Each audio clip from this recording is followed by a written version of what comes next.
കേരള സർക്കാർ കൃഷി വകുപ്പ് തവനൂർ പഞ്ചായത്ത് കൃഷിഭവനും സംയുക്തമായി ഓണസമൃദ്ധി 2024 സംഘടിപ്പിച്ചു. കർഷക ചന്തയ്ക്കും കുടുംബശ്രീ ഓണം വിപണന മേളയ്ക്കും തവനൂർ ഐങ്കിലം സെന്ററിൽ തുടക്കമായി.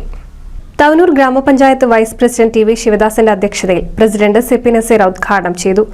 ഓണവിപണിയിലെ വിലവർധനവിനെതിരെ ഇടപെടുക എന്ന ലക്ഷ്യത്തോടെ നടപ്പിലാക്കുന്ന ഓണസമൃദ്ധി 2024 കർഷക ചന്ത സെപ്റ്റംബർ 11 മുതൽ 14 വരെ നടക്കും.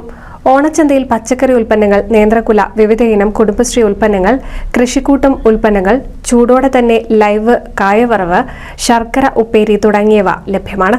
Standing committee chairman Vimal, standing committee chairperson Dhanalakshmi, Lisha, assistant secretary Rajesh, കൃഷി ഓഫീസർ ആതിര ജി മേനോൻ, ഫാത്തിമ, ഗിരീഷ്, ശ്രീലത തുടങ്ങിയവർ പ്രസംഗിച്ചു. വയനാട്ടിലെ ഉരുൾപൊട്ടലുമായി ബന്ധപ്പെട്ട് നൂറുകണക്കിന് ആളുകൾ മരണപ്പെടുകയും ഇന്നും പലരുടെയും മൃതശരീരം കിട്ടാത്ത അവസ്ഥയിൽ ഇന്നും കേരളം അതുമായി ബന്ധപ്പെട്ട പ്രവർത്തനങ്ങൾ ഏർപ്പെട്ടുകൊണ്ടിരിക്കുന്ന സമയത്ത് പോലും കേരളത്തിലെ ഈ ഓണം സമൃദ്ധമാക്കുക എന്ന ഉദ്ദേശത്തോടെയാണ് ഗവൺമെന്റ് ആയിരക്കണക്കിന് കോടി രൂപയാണ് ഇതിനു വേണ്ടി ചെലവഴിച്ചുകൊണ്ടിരിക്കുന്നത്.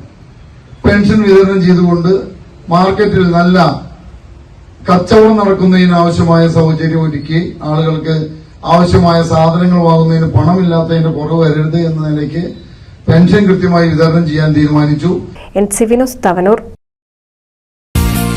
നൂതൻ ഫാൻസി ഓർണമെന്റ്സും cosmetic collection, new born baby ഐറ്റംസിന്റെ എക്സ്ക്ലൂസീവ് കൗണ്ടറുകളുമായി കൽപ്പക വെഡ്ഡിംഗ് സജ്ജമായിരിക്കുന്നു. ഏവർക്കും സ്വാഗതം. Kalpaka weddings, Pattambi road, Kunnamkulam.